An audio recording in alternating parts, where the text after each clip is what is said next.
సింధూర విషయంలో చంచలమ్మ ఎంత పర్టిక్యులర్‌గా, ఎంత జాగ్రత్తగా ఉంటుందో తెలిసిన విషయమే. అయితే సింధూర పుట్టింటి వాళ్ళు వస్తారు. అంటే వాళ్ళ చెల్లెలు వస్తుంది. "అక్క, నువ్విక్కడ ఉండడం నాకు నచ్చడం లేదు. అమ్మ వాళ్ళు నీ కోసం చాలా బాధపడుతున్నారు. మన ఇంటికి వెళ్దాం రా అక్క" అంటే సింధూర ఉండి, "చూస్తున్నావు కదా నేను ఎంత సంతోషంగా ఉన్నానిక్కడ.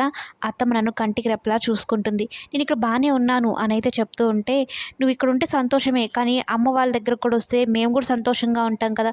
మాతోటి నువ్వు కూడా సంతోషంగా ఉండొచ్చు కదక్క" అనేది చెప్తూ ఉంటే ఆ మాటలు కేశవ ఇంటాడు. ఇక చంచలమ్మతో చెప్తాడు, "ఒక్కసారి వాళ్ళ పుట్టింటికి పంపించొచ్చు కదా" అంటే, "నా కోడలు నేనెక్కడికి పంపించను.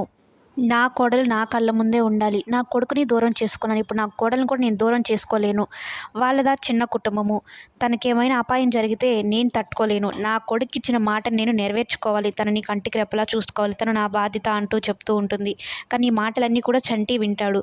సింధూరకి మనసులో వాళ్ళ పుట్టింటికి వెళ్ళాలున్నా కూడా అత్తమ్మ ఎక్కడ బాధపడుతుందా అని తనైతే రాను అని చెప్పేస్తుంది. ఇక సింధు బాధను అర్థం చేసుకుని కేశవనే చంచలమ్మకు నచ్చచెప్తాడు. ఒకవేళ చంచలమ్మ ఒప్పుకొని సింధూర వాళ్ళ పుట్టింటికి వెళ్ళినా కూడా ఎవరో ఒకరు తోడైతే పంపించేలాగా అనిపిస్తూ ఉంటుంది చంచలమ్మకు.